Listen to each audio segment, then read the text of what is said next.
Good morning. This is day 50, making a journal. And I read Hebrews chapter 3.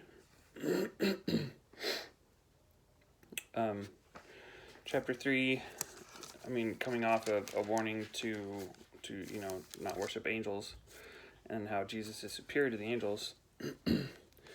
It goes into how Jesus is the builder of his own house, which is a cool metaphor. And then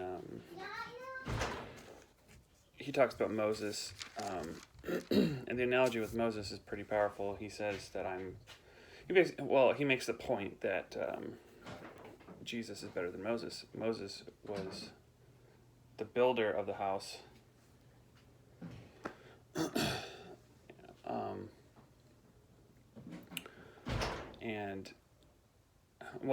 Moses was a worker, and Jesus is the one that actually built the house, owns the house. So while Moses was a pretty important figure, you need workers. Jesus is actually the creator. He made it. So he's superior to Moses. And then there's this talk about comparing Christians to the Israelites, and there were some Israelites that when they went to the desert, they became a pain to Moses because they didn't believe. For 40 years, everyone had to wander the desert because they didn't believe that God would carry them through into the promised land and take care of them. They saw the giants in the land and said, you've let us out here to die. So because of their unbelief, they didn't get to enjoy the rest that God brings them after they get there and they inherit the land.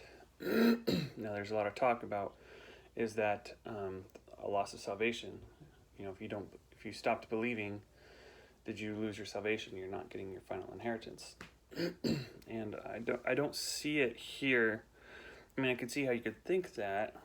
19 says, so we see that they could not enter in because of unbelief.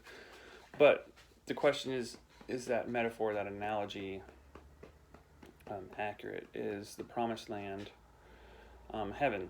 The promised land was still rife with battles and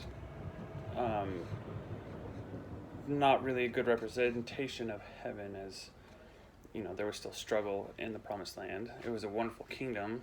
It was a godly kingdom at first. But as you see throughout the book of Judges, it was not perfect at all.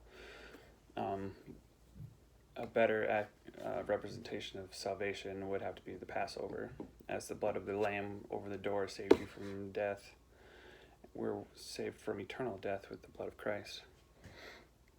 So I don't see that here. I don't think it's talking about loss of eternal salvation. I think it is talking about the eternal consequences of wandering the desert the rest of your life.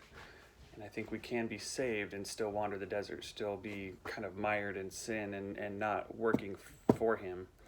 And when you really start getting rid of that sin and pushing out of your life and working for God and enjoying in the joy and the blessings that he gives you from working with him, that's when you've entered the promised land. And I think it's even possible for Christians to go back to the wilderness. But that's what I got out of this chapter, so I think it's just a warning. Don't let unbelief stop you from getting rid of sin.